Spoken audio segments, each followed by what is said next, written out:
Déjà, content, très ému, c'est comme un rêve en fait, quand on revient 2 semaines en arrière et la défaite ici même contre la Guinée équatoriale, on était loin de s'imaginer que 2 semaines après on se qualifierait pour notre finale, parce que c'est notre CAN. En tout cas très content, c'était un match qu'on a un peu plus maîtrisé que les 2 précédents, même si on a eu par moments des périodes où c'était un peu plus compliqué. Mais voilà, dans l'ensemble, je pense que la victoire est méritée. Trop, parce qu'ils ont une période quand même où 2 ou 3 fois, ils ont réussi à trouver derrière notre ligne des milieux, la Kakuta, ils ont posé quand même quelques problèmes, mais dans l'ensemble, non, je pense pas forcément, pas spécialement la bataille du milieu qu'on a gagnée. Je pense que collectivement, on a été assez intéressant. Dans les périodes où on était bien, que ce soit au début ou après la 30e, on a quand même pas mal combiné sur les côtés pour mettre beaucoup de centres, parce qu'on savait que c'était une équipe qui n'aimait pas forcément défendre sur les centres en allant vers leur but. Donc non, on a été solide aussi défensivement. Donc dans l'ensemble, je pense que c'était une victoire d'ensemble, pas juste une victoire de bataille de milieu de terrain. Là, c'est encore trop tôt pour parler. Je crois que Willy Boli a ressenti une petite gêne derrière la cuisse à la fin du match. Donc on fera l'état des lieux tranquillement sur les 2-3 prochains jours et on verra. On analysera encore le Nigeria, même si on les a joués en poule, et on décidera tranquillement dans 2-3 jours comment on abordera le match face au Nigeria. Non. J'avais le droit à la parole, j'avais le droit de donner mon avis, et c'est ce que je faisais d'ailleurs. Et en fait, les staffs, c'est ça. Il y a le coach principal qui est là pour prendre des décisions. Et il y a les adjoints et les staffs avec le préparateur physique, le coach des gardiens qui sont là pour donner aussi leur point de vue.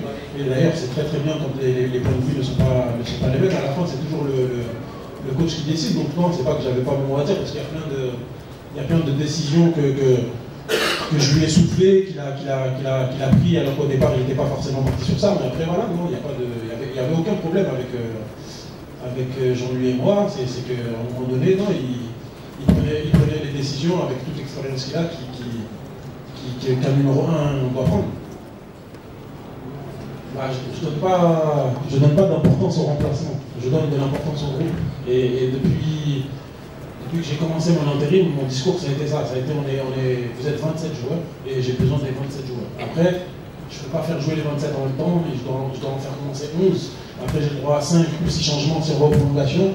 Donc, évidemment, il y en a qui ne vont pas jouer, mais voilà, dans le discours, je leur ai bien fait comprendre que je comptais sur tout le monde et que si on voulait gagner cette compétition, on la gagnerait à 27 et pas seulement à 11. Donc, ils ont compris, ils ont adhéré au discours. On a eu la chance d'avoir des changements à chaque fois qui ont été payants. Mais pour moi, un remplaçant qui est dans l'état d'esprit, à partir du moment où il rentre, il va forcément vous apporter quelque chose, vous apporter un plus. Donc, je pense que les joueurs, ils ont compris qu'on si on voulait y arriver, c'était les 27 ensemble, même ceux qui sont dans leur tribune, ils ont leur rôle à jouer, ils ont leur importance à jouer, et je pense que c'est tous ensemble qu'on pourra gagner la compétition. Avant la pause fraîcheur de la seconde période, vous avez donné une note à Sangalé.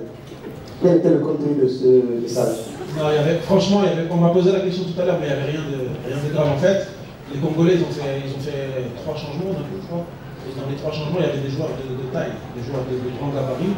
Et j'ai juste remis un papier à Imra pour lui dire qu'en fait, il récupérait Banza au marquage, et Evan récupérait un autre joueur qui est grand de taille, qui venait de rentrer dans le. Il n'y avait rien de tactique, c'était juste des marquages sur les corners. Et la même question. Il n'y avait pas de schéma tactique. Je ne sais pas décider tout à l'heure, en fait, c'est l'histoire de groupe. Mon discours, ça a été de dire qu'à un moment donné, si on veut relever la tête et gagner cette compétition, on ne pourra pas le faire avec 11 joueurs. C'est impossible. On aura forcément besoin des remplaçants. Et moi, je dis, j'aimais bien faire tourner mes équipes, j'aimais bien concerner tout le monde, essayer de donner du temps de jeu à tout le monde. Après aussi souvent faire en fonction de ton adversaire. Moi je savais par exemple que les Congolais ils laissaient quand même pas mal d'espace entre la ligne des 4 défenseurs et la ligne des 4 milieux. Et un joueur comme Lazare, c'est un joueur qui dans cette zone-là, c'est peut-être le meilleur joueur de notre effectif. Donc je savais qu'à un moment donné, j'allais le faire rentrer, poser un peu de problème aux 4 défenseurs du Congo. Donc non, franchement, c'était... Depuis le début, c'est un discours où je dis aux joueurs que tout le monde est important, même ceux qui ne démarrent pas le match, même ceux qui sont en tribune, et j'essaie de garder tous les joueurs concernés.